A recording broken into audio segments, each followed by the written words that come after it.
Ladies and gentlemen, boys and girls, children of all ages, welcome to the General Geekery podcast. It's Flying Circus.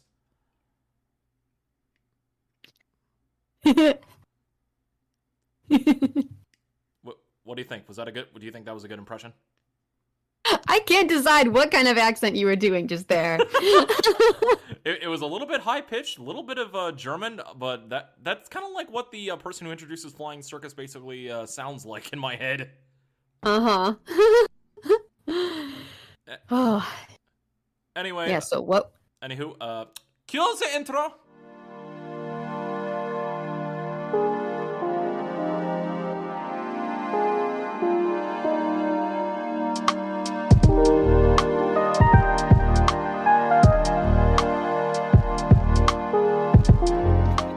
What was the intro? All right. Yeah. Okay. It's time. Are we ready to talk about possibly like one of the greatest comedy acts of all time? Yes. Let's do it. What's going on, ladies and gentlemen? Welcome back to the General Geekery podcast. Hey! This is, of course, the podcast where we love to geek out about all that we love to geek out about with no remorse. No regrets. And with all of the enthusiasm in the world. Indeed. By the way, if you guys are wondering why we sound like this, we're just recording virtually this week because, unfortunately, this is just how the schedule came up for both of us. Things happen. Yep. Indeed, what? So where should we start here?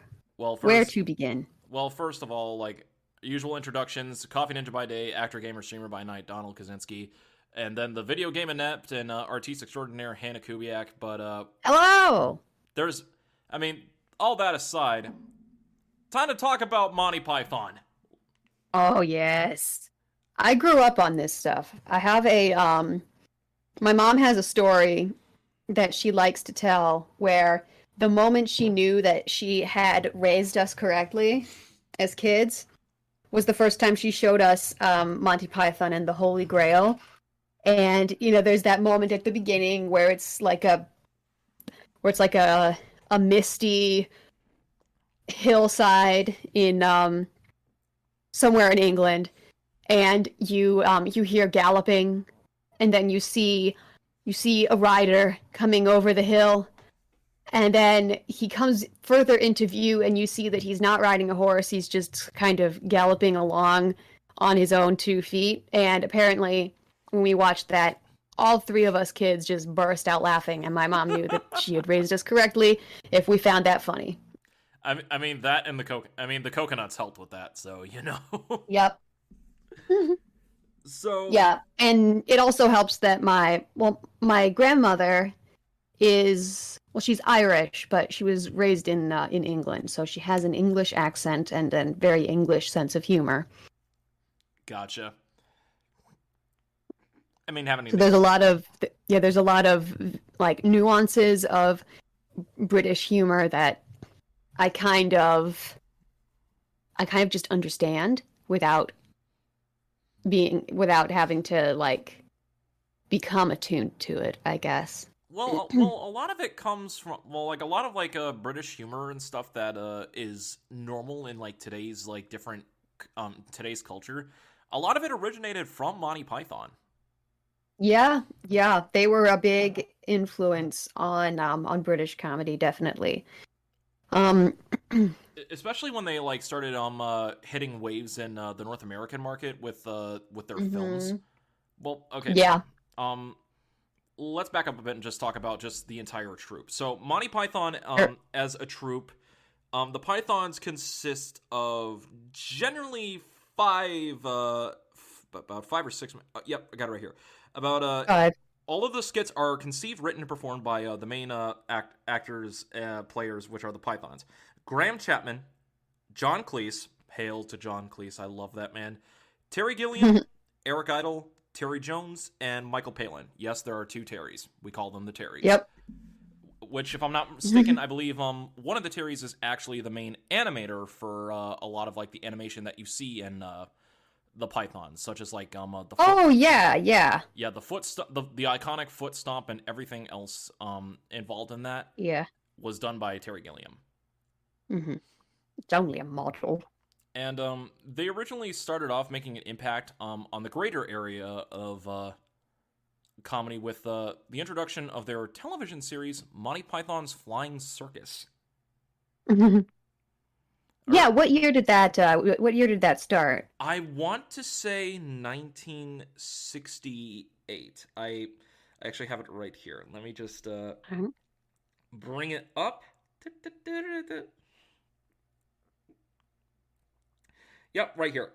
Monty Python's Flying Circus originally debuted on the BBC in October of 1969 and ran all the way to December of 1974, running for 4 seasons with a total of 45 different episodes. Okay. And Yeah. So, what are some of your favorite sketches from that show? from this show specifically, From Monty Python, yeah. well, I mean, obviously we have to say the parrot joke. The parrot Oh, sketch. yeah. It's like one of the most iconic sketches in the history of Monty Python, also because I just love the rant that John Cleese goes on. Look, it is dead. It is no more. It has ceased to be. It has gone to meet its maker. It is a stiff, bereft of life. Were it not automatically nailed to the perch, it would be pushing out the daisies. This is a late parrot. Well, I better replace it then. And then immediately afterward is the part that gets me. If you want anything done in this country, you're gonna have to complain until you're blue in the mouth. I'm like, why do I feel that so hard? Oh my gosh. Oh, there's one that it's really, really short, but it gets me every time. Is there's this person who's being introduced for an interview. They do a lot of interview sketches. And it kind of takes advantage of one of the main sort of elements of British comedy that I think kind of goes over people's heads, and that is the absurd. Oh yes, in this sketch, there's a guy who is being introduced, and the man says, "All right, now I'm going to introduce you to our next guest. His name is Raymond Luxury Yacht." He says, "That's not my name. It's spelled Raymond Luxury Yacht, but it's pronounced Throat Wobbler Mangrove." And I just think that's hilarious, because it just goes to show you that something doesn't have to make sense to be funny. It can be absurd. It can just be strange. Like British humor, particularly has this way of making words just like weird sounding words or weird sounding names for people. Like there's an entire Monty Python sketch where it's just people running for office for the sensible party and the silly party.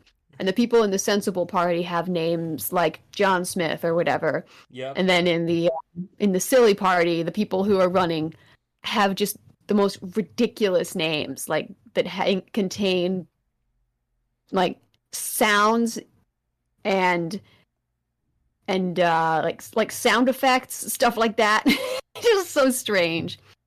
I'm trying to think of one of the names.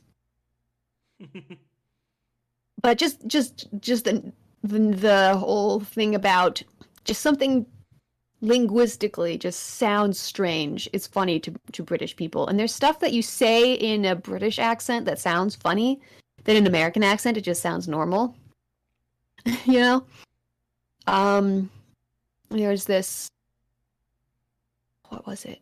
Oh, there's this Rowan Atkinson sketch where it is basically just him taking roll call at a boarding school, calling out people's names. Oh, and the names are like cart horse and plectrum. You know, I do gotta say, Rowan Atkinson is another great person in British comedy, especially for his Mr. Bean character. Oh yeah. I feel like that character especially was like just based off of like the absurdist humor that Monty Python created. Mm-hmm. Because I think that's like Yeah. For our generation, like we relish absurdist humor. Mm-hmm. And Monty Python, I think, was really the first comedy troupe to really lean into that kind of humor. I think, honestly, one of my favorite ones, the defense class against fresh fruit. Oh gosh, yes, that's actually one of my favorites too. Now, ladies and gentlemen, whenever you are being assaulted and surrounded by men carrying baskets of raspberries, the first thing you must do is release the tiger! Just releases a puppet tiger. Mm-hmm. I'm just like, bro. Like, so you come at me with the banana. This is how you face the banana fiend. First, you force him to drop the banana. Then you eat the banana, thus disarming him. You have now rendered him helpless. And then he drops a 16-ton weight on him. Yep, just release the tiger, yeah. Or he just shoots the person in the face. It's like if someone's coming at you with a banana, and you just shoot them. That's how you take care of your problem. It starts off with him shooting him, and then the dropping of the weight. And the tiger was the one that I was losing my mind at. I'm like, oh my god. Yeah. Oh man, but yeah, those absurd things. There's also stuff about the oh man, you know what I also love is the Village Idiots, where they're doing sort of a documentary about different village idiots, and these people are actually like college educated in idiocy, in how to make a living as an idiot, and so they're like talking about different, like, their different gimmicks that they do, and like one of them is like, I specialize in walls, you know, falling off of walls, but you know, I'm naturally mad. I don't use any chemicals. Whatever. And there's a whole thing where it's like they're like, you know, running around acting like village idiots, and he's like, and this man is actually a professor at the University of Idioting in London. Here he is with a group of third-year students, and they're all like running around in the field, like just walking strange and stuff. Oh man, this is making me want to watch these again, honestly. Yeah. Oh my god. There's another one that I have to say. So Hannah, you know that I love wordplay. Wordplay humor. I love it to death. Oh yeah. The Argument Clinic. Oh gosh, yeah, I love that one. It is such a great scene. Like, the thing is, wordplay is very difficult if you're not fully attuned and focus. But part of the absurdity in the wordplay is just so great when everything is contradicting one another, but it all makes sense. Like, I'm sorry, but your time is up for your paid argument, but I haven't even had an argument. We just had an argument right then. I can't, and it just pays him, and then the time runs out again. But you're arguing with me right now. Arguing right now. Well, not necessarily. I could be arguing on my spare time. I'm like, God damn it! Yeah. Oh man. Another one that I like is the this is probably my favorite kind of like element of humor that I really enjoy is understatement. Okay. Sort of like the deadpan humor. Yes. Like, I've definitely, you know, made jokes before that people from my family would know that it's a joke, but other people take it very seriously, and they're like, "Oh my gosh, like don't talk about yourself like that." And I'm like I'm uncomfortable because you're telling me not to not to be so self-deprecating. Well, that's so understatement and self-deprecation are part of it, and like one of my favorite kind of examples of this, of the understatement, is if you're talking to somebody about a restaurant that they went to, and they're just going on and on and on about like, oh, and I hated it, and the soup was cold and the waiter was never there when you needed them. They had I had a roll of silverware, but it only had a fork in it and no knife and no spoon. The food was bland, and they're just going off on this tangent about it, and then they quiet down. And a British person would probably just wouldn't really sympathize. They just say, so you weren't a fan of it then. And that's it. Like stating an obvious thing, but just kind of in a way that makes it seem like it's just a normal conversation, like it's very easy to miss a deadpan joke of some sort. It really is. I feel like a lot of deadpan humor does come from Python. You are correct, and you do deadpan really, really great. I mean, there's been numerous examples in all of our recordings. So yeah, I think you particularly have difficulty telling when I'm being deadpan or not. So when we're doing a couple of instances where I've said something and I've said something and you're like, oh well, no, like oh don't say that, and I'm like, no, it's a joke.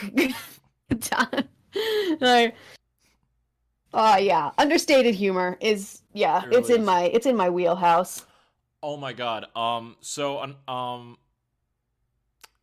I want to talk about the character in The Colonel. The one that always breaks the fourth wall, like stopping sketches and stuff. Oh, right, yes. Like in the parrot sketch. No, this is getting much too silly. Oh, yes, much too silly, much too silly. All right, then, get on with it. Get on with it. It was like one of the earliest points of like, outright breaking the fourth wall in every way, shape, or form. And just being the straight man in everything is just, holy crap, it's so good. People underestimate how difficult it is to play the straight man in anything. It really is. Like it's easy to do goofy stuff, but it's difficult to act like so my grandmother, the English one, she does a lot of theater, and she's directed a lot of British comedy, a lot of farce. Right. And she says that basically in a farce, everything that's going on is just ridiculous and absurd. It's just a strange situation. But at any point during the play, one of the actors could turn to the audience just aghast and say, "What are you all laughing about? This is a very serious situation. This is not something to be laughing about at all. This is not funny." But it's just bizarre. Like, have you ever read or seen the play See How They Run? I've read a section of it. I've not seen or read the entire thing, though. Okay, there's all sorts of weirdness going on there, where there's like, it takes place at a vicarage, and the vicar's wife has an old friend of hers who's in the army who comes to visit her, and he's out past curfew, and so to like keep him hidden, they disguise him as a vicar. And then another guy, a burglar, like comes in and is also disguised as a vicar. And then there's a real vicar who comes. But by then everybody is chasing each other and running around and trying to like, there's and the other real vicar doesn't have any clothes because all of his vicar clothing has been stolen by other people. It's just like tons of vicars all over the place. It's just running to and fro, which is why it's called See How They Run. Right. But let me see here. The self-deprecating humor is the other one that people have trouble with, I've found, when I use it in America. Yeah, it's really hard because like a lot of people put up like a protective wall to like protect an ego, and it's kind of very hard when to do something that's self-deprecating, because I mean, I've mentioned like when we talked about comedy in the past that comedy is based on suffering. Somewhere somebody has to suffer in some way, shape, or form. And, yes. Well, you go ahead. You can finish with that. Okay. Well, the self-deprecating stuff. So you know how okay, so in America, you know, we fill out our like dating profiles and stuff, and you want to, you know, make a good impression. So you say like,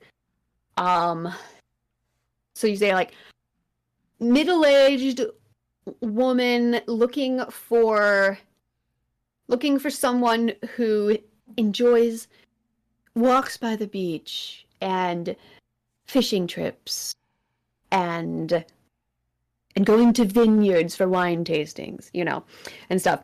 And then here's a couple of examples of like English dating profiles from a book that I read called Watching the English, which is basically a sociologist watches English people and writes down what their behavior is like. You are joking me. No, it's a real book, Watching the English. There's a sociologist who's been studying English people for years. What in the world? So here are some of the dating profiles she found from English people. Fat, 47-year-old moody bitch. Hostile and high maintenance. Paranoid, jealous, and often scary. What? Serial divorcee. Run-of-the-mill beardy physicist. A face that only a mother could love.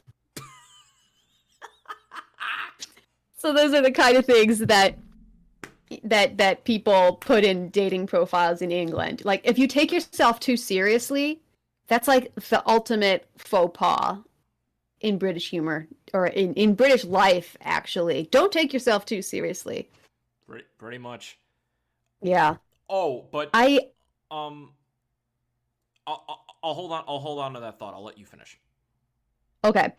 I wrote one time a bio for a website that people didn't understand. It was or they were kind of like, what the heck is this? So here is here's a bio for myself that I wrote. Here it goes. After earning her BA in drama, Hannah Kubiak was left with crushing debt and an inability to speak like a regular human being. She enjoys writing, however, and manages to do that reasonably well. For 8 years, Hannah has written about entertainment, culture, and psychology to enthusiastic acclaim from a handful of crackpots in the Midwest. She is a Tolkien enthusiast and an avid sedentary being. Hannah communicates the weirdness of the world through theater, podcasting, writing, and unsolicited remarks in social settings. This is probably one of two things. You probably have done this on the VFR website. Mm-hmm. Or you've probably written this as part of your biography in a cast list for footnotes. Oh, yeah. Yeah, I do that. That's probably been in a program at some point. I mean, it's brilliant because like when you do like a little bit of self-deprecating, it's like that shows that you're not afraid to like go to certain lengths in order to make sure that a punchline sticks. Like you said, self-deprecation is hard, but I mean, it can be done. I mean, I feel like on my streams and stuff like that, I feel like I'm open to self-deprecation humor like all the time. Mm-hmm. And I just roll with it. Yeah. Yeah, there's a difference between self-deprecation and deprecation of others, which people also do in British humor, but they do it kind of in a tongue-in-cheek way. Right. So like there's this radio drama called Cabin Pressure. Okay. which is about these. It's about these airline pilots who are working for this airline that only has one plane, and it's like the worst airline in England, basically. Okay. And one of them is really really good at this kind of humor, sort of dry, sarcastic wit. And they meet this guy who's kind of an asshole, and they meet each other, and this guy works like for Parliament or something. Okay. And he says to the captain, he says, "You don't look very much like my idea of an airline pilot." And he's like, "Oh, well, that's interesting. You look to me exactly what I imagine a government official would look like." And it's just kind of a like, it's kind of like a, yeah, basically, dude, you look like an asshole. Damn. But it's kind of tongue in cheek. Oh, You can't really say like, he said I look like an asshole. It's like, no, I said you look like what you are. Pretty much. which is a government official. Oh, since we were on the subject of Deadpan before, I brought this. I just thought of this. Like my opinion, like one of the best Deadpan sketches that Monty Python did for Flying Circus. Mm-hmm. The Government Department of Silly Walks. Oh gosh, yes. Like, you want to talk about like playing it straight, like full deadpan with like the most absurdist kind of like thing possible. The Department of Silly Walks, an entire department of government dedicated to the funding and research of silly walks. Yep. And they just sell it. They just sell every single moment of it. I love that.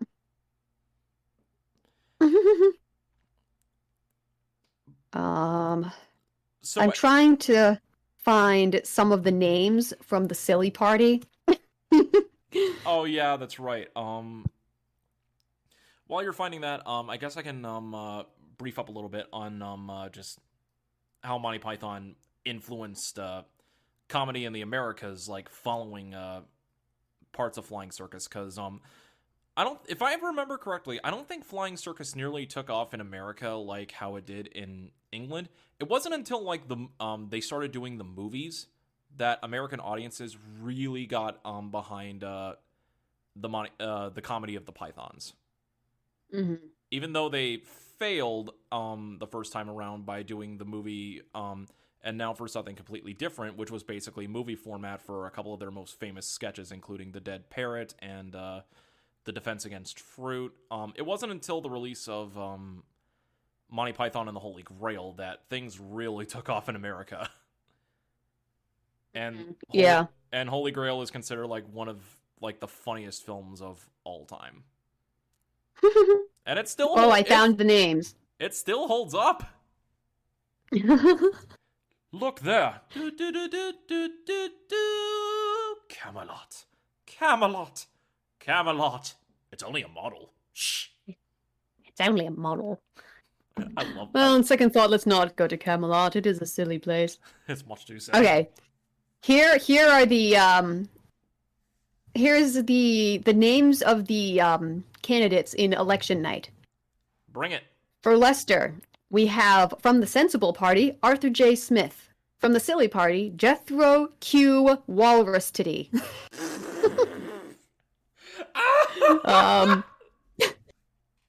Jethro Q. Walrus Titty. For Luton, the Sensible Party, Alan Jones. Slightly Silly Party, Kevin Phillips Bong.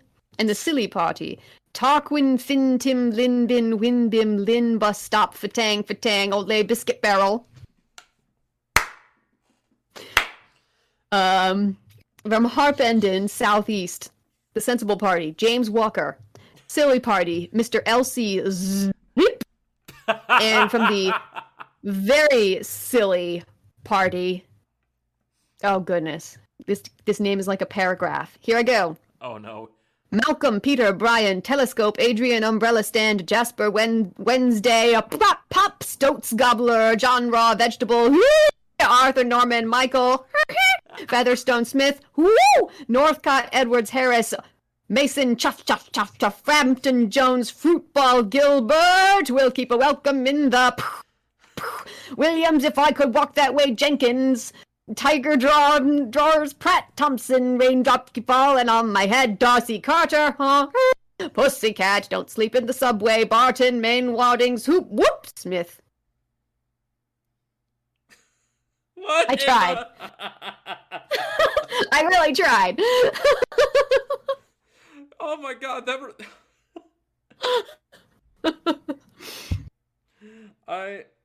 I can't. For some dumb reason, I don't know why.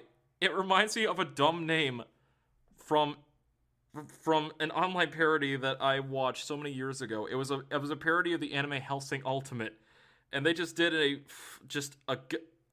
they did a name that was similar to that. So what can I do for the Father O'Malley, O'Connell, O'Carroll, O'Reilly, O'Brien, O'Sullivan, who is also Italian? Oh man. Yeah, at some point, I want to try this thing again because that was rough. I mean, you did pretty good. I'm not gonna lie. Okay, well, yeah, these things they have sound effects in parentheses, and so some of those I was kind of lost on. I was like, what the hell? Like, what? One of them is Pop's mouth twice. Wait, Jasper, Wednesday, twice.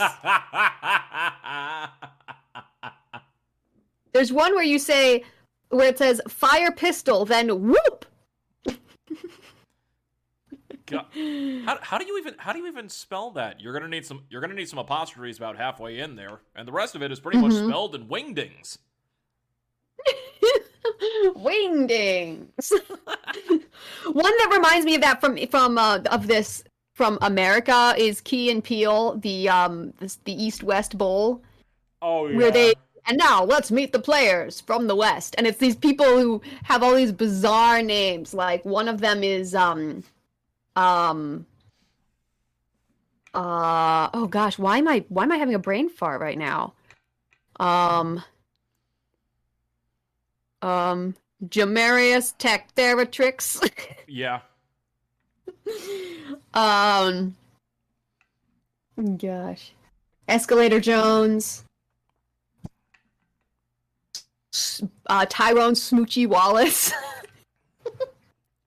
Oy vey. It's really funny. I like it. I would not be surprised the fact that Key and Peele was like inspired by Monty Python, because good God, there's so many elements of like what made Python a success that Key and Peele adopted, but basically transformed into their own brand to fit like different situations. Sagittarius Jefferspin. That sounds like a racehorse. Quattro, San Jose State University. Osmatez Buckshank. Oh man. Find Devoyne Shower Handle. I'm deceased. Jadinklage Morgoon, University of South Florida. Do you just have the entire list of do you just have the entire like I looked them up because I was trying to remember which one was my favorite. Disquarius Green Jr. Tavarius King. Okay. Hingle McCringleberry. What? Le Carpetron Duke Marriott. Oh my God. Beezer 12 Washing Beard. Washing beard. Scoish Velociraptor Maloish. Torque Construction Noise Lewith. Oh my. Wait, Lewith? Lewith with a TH, yeah. Oh my God. TJ back and slash and forth. Sequester Grundleplith MD. TJRJHA slashing back and forth. Shagira Kwan TGIF Carter. Osmotaz Buckshank. I like the TJ RJAJ slashing back and forth one. That one's my favorite. Oh. Swervathang Gooding Splat, Saskatchewan University.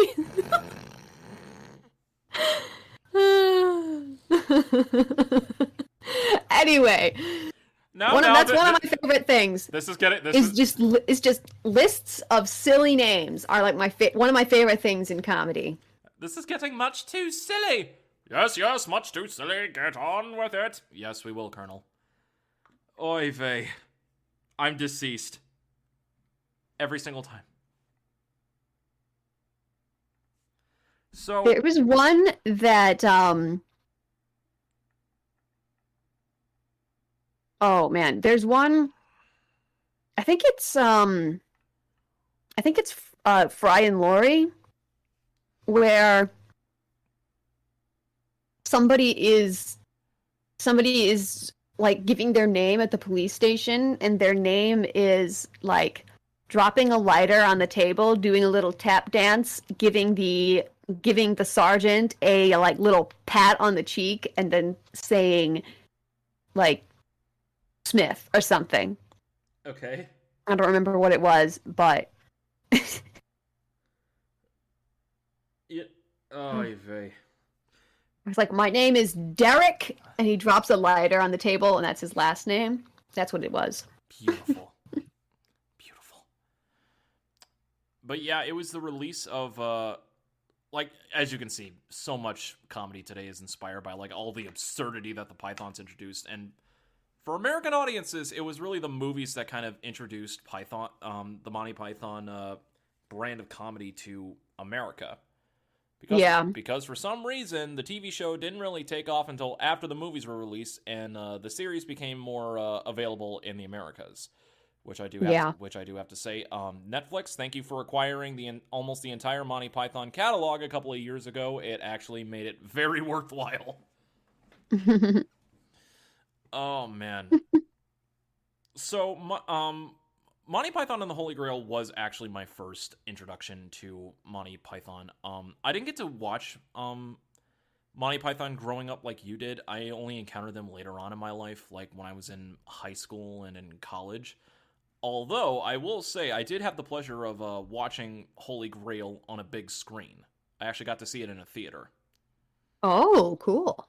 They were doing a special showing at a movie theater that I lived near at the time, and I'm like, I'm going. Anybody else want to go? Nobody else went with me. I went by myself, and it was hilarious. It was so great. Just seeing everything happen, and then just hearing the booming voice of Monty Python's version of God, just talking about the Holy Grail.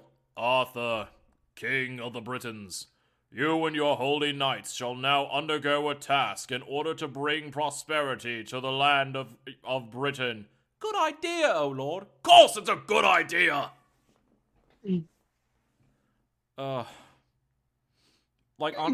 Honestly, you could pretty much just quote almost every single great line from the Holy Grail, and that could pretty much fill a top 10 for Monty Python all on its own. Yeah. You got any particular favorite moments from Holy Grail, Hannah? From Holy Grail? Yes, I enjoy Sir not appearing in this film. And I like the knights who say "ni." Well, is the fun. knights who say No. It's like, we are no longer the knights who say "ni." We are now the knights who say "eki eki eki batang batang ni bong." I think one of my favorite ones was the Bridge of Death. which is basically... Oh, yeah, I like that one, too. Which was the payoff to the swallow comment from earlier in the film. What? Right, yeah. What is your name? Arthur, King of the Britons. What is your purpose? To seek the Holy Grail. What is the rapid velocity of What is the rapid velocity of the European swallow? What do you mean? African or European swallow? I don't know that. How do you know so much about swallows? Well, when you're a king, you have to know these things, you know? How do you know so much about swallows? Oh yeah, the old man from scene 24, or is it 42? I don't remember. Look, it's the old man from scene 42. Oh yeah, that wall break. I forgot about that one. I love it. I forget the entire speech, but the holy hand grenade of Antioch. Oh, yes. They're reciting an entire... Held the hand grenade on high, saying, "O Lord, bless this thy holy hand grenade, that with it I shall blow thine enemies into tiny bits in thy mercy." I can't recite that entire scene. I wish I could, though. "And they, being naughty in your sight, shall snuff it." There's the monster there. What's behind the rabbit? The monster is the rabbit. They send in one of the knights. Oh yeah, I love that. And the rabbit just slice him down. Jesus Christ! I warned you! The rabbit, have you seen the, somebody put together a D&D, like, stat sheet for the killer rabbit? You're kidding! Yeah, and it's got like a fly and bite attack, and it's like dexterity is amazing and all this stuff, and it's like invincible almost. I wonder if I can find it. Hold on, because it's pretty good. Oh my man. God. I also found the list of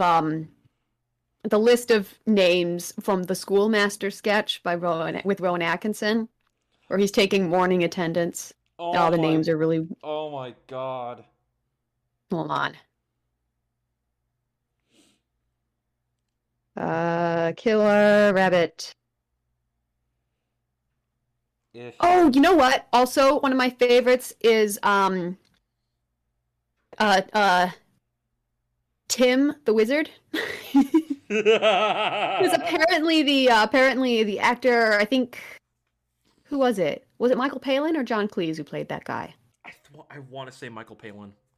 Yeah, and they come up on him, they ask for his name, and apparently they had written like a really, really bizarre long name, but he completely blanked in the moment and just said, "There are some who call me Tim." I love when lines like that just go wrong, and they just leave it in because it's so great. Okay. Oh, the cave of Caer Bannog is the home of the legendary Black Beast of Arg. This is guarded by a monster, which is initially unknown. Okay, so the killer rabbit's armor class is 20. Its speed is 40. It has a dexterity of 22. Its skills are deception, +4, perception, +5. It's immune to bludgeoning, piercing, and slashing from non-magical weapons. And it has an ability called the Standing Leap. The rabbit's long jump is up to 20 feet, and its high jump is up to 10 feet, with or without a running start. Actions. Nasty, big, pointy teeth. +9 to hit. Reach 5 feet.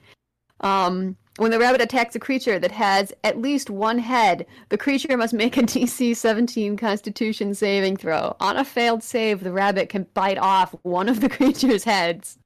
The creature dies if it can't survive without the lost head. A creature automatically passes its saving throw if it is immune to slashing damage, doesn't have or need a head, or if the GM decides that the creature is too big for its head to be bitten off. Oh my God. So that's awesome. Okay, this is just a direct quote to our DM for Avon Area Corsairs, Pat. Pat, if at all you are listening to this episode and you put a freaking deadly rabbit in the campaign for us to fight, I'm running the fuck the other way. You don't want to get decapitated by a giant rabbit? Or by a little rabbit? It's a little rabbit. I ain't dealing with that. Es el diablo. All right, here's a list of names for from Rowan Atkinson's Schoolmaster sketch. Oh my god, Goes like, right, quiet. I don't think I'm ready for this. Ainsley, Babcock, Bland, Cart Horse, Dint, Ellsworth Beast Major, Ellsworth Beast Minor, Hemoglobin, Have a Nut, Cossigan, Loud Haylark, Matic, Nancy Boy Possum, Nibble, Orifice, Plectrum, Poins, Sediment, Soda, Te, Undermanager, Zob. Oh, man. Oh. There's also some other things where it's like, don't fidget, Bland. Bruh. Orifice, Sediment, and Undermanager, see me afterwards. Dint, your answer was unreadable. Put it away, Plectrum. Oy vey, oh my god. Hannah, Don't snigger, Babcock. Nibble! Leave Orifice alone! I'm deceased. Oh, man. So Hannah, I got a question. Have you? I know we both seen Holy Grail. Have you seen Life of Brian? I actually haven't. You haven't? No. Okay, that one is. Oh man, that one is a really funny one as well. I think it's just like the production of that entire movie was. I find a little more of an interesting story than the actual film itself at times, even though the film's fantastic. I know the tale of Biggest Dickus. That's about it. Biggest Dickus. That's all I gotta say.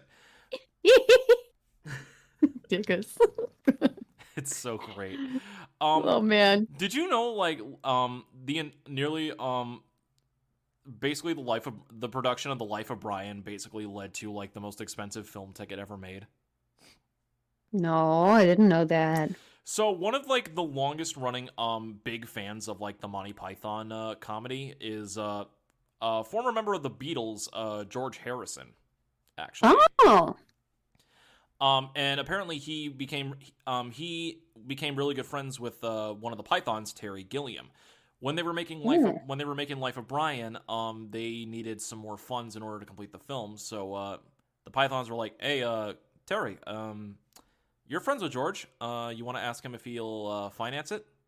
And so Terry went to explain it to George, and George put up like $2 million in 1980s money in order to like get it to complete it. When George was asked later why he would put up that much money, and I think he said something along the lines like, "I really want to see that fucking movie." So, that's great. So it was the most expensive film ticket ever purchased. He put up $2 million just to see Life of Brian to completion. That's awesome. But yeah, Life of Brian is like the biggest dickest line. The end of the movie where they're crucified on the cross and they're singing "Always Look on the Bright Side of Life." Oh goodness. And oh my god, the stoning scene. Look, all I said was that this ham was so great that it would be good enough to feed Jehovah. Blasphemy! You're only making things worse for yourself! Oh man. But yeah, the popularity of the Pythons, like with the film, eventually led to like this resurgence of just like absurdist humor that is continued on to this day. and has seeped into many forms of comedy in both television, films, and even pop culture. Mm-hmm. And it all started back in the 1960s with Monty Python's Flying Circus. And comedy owes a lot to these guys.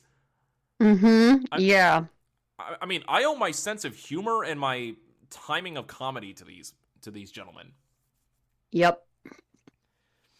With that being said, this is direct line to 2022. I know you've taken many things. I know the world has taken many things from us over the year. Please, 2022, leave John Cleese alone. Please leave John Cleese alone. We need him. We need him, damn it. Oh my gosh. I'm probably gonna go onto YouTube after this and just watch some Python stuff. That sounds like a really fun time. No lie. I'll It is probably start with the stoning. It is never too late of a time to watch Monty Python. Never. Any final statements on just Monty Python in general before we wrap up on this and just their influence on comedy? I don't think so. I just I think it's really valuable to be able to laugh at ourselves and laugh at like just everyday life. And I think that having this kind of comedy as part of your life is just really important for that. Because yeah. I agree. You can't you can't take yourself too seriously. Never can. We're near 45 to 50 years since Flying Circus first debuted on television. And the entire series was nearly junked by the BBC. So, I'm glad all of it exists. Like that's another story in and of itself, because the BBC used to junk like a lot of their shows from like all the way up until the 1970s before home media was even a thing. Oh wow! Apparently, the story goes it was actually due to the I forget, it was one of the Pythons. I forget if it was one of the Terrys or Michael Palin that took it upon themselves to get the original recordings of Monty Python's Flying Circus for their own use, and so, yeah, all of the episodes originally exist in their original form, and again, it's one of the most influential comedy series of all time. It transformed comedy for Britain and all across the world. It brought forth a surreal, absurdist humor to the forefront, and it's like, it changed the way many people approach comedy. Yeah. And I think a lot of different comedy things these days, such as different sketch shows, or even like people dedicating their own kind of like content creation and YouTube channels and streams to like absurdist kind of humor. Mm-hmm. A lot of it stems back to the Pythons. Yeah. And they should be freaking cherished. So absolutely. So thank you, Monty Python, for influencing the funny bone and comedy tastes of so many generations, and may it continue to flourish more into the future. And I think we can leave it off on that. I agree. So, guys, we want to thank you for tuning in and listening to this episode of the General Geekery Podcast. If you guys like what you've been listening to and want to support us in all of our podcasting endeavors, you can either pledge to us on Patreon or donate to us through our Ko-fi page, the links of which are in the description of this episode. If you guys want to follow us on social media, you can find us on Facebook and Twitter at Gen Geek Podcast, and on Instagram at General Geekery. You can check Hannah out on Instagram, link in the description. You can find me on Instagram and Twitter with links in the description as well. You can, me and Hannah both will appear on Loaded Dice Adventures on Mondays and Wednesdays, respectively. And check anything else that we got going on. Links for everything that we have are in the description of this episode, so go check them out. Until next time, guys, this has been episode 103 of the General Geekery podcast. And until next time, for Hannah Kubiak, I'm Donald Kaczynski. Until next we meet, always remember to look on the sunny side of life. Always look on the bright side of life. Oh, bright side of life. I'm not dead. Wait, no, I feel happy. I feel happy. Bonk. I think I'll go for a walk. Wait, bonk on the head. Okay, so same time next week then? Yeah, same time next week. Always remember to keep your geek on, guys. Always. Clink, clink. Clink, clink. It was a water bottle, so it kind of had that sort of boing sound. What are you talking about? These were two small liquor bottles. Oh. No, mine. Fair enough. Bye, guys. Yeah. Bye, guys. Bye.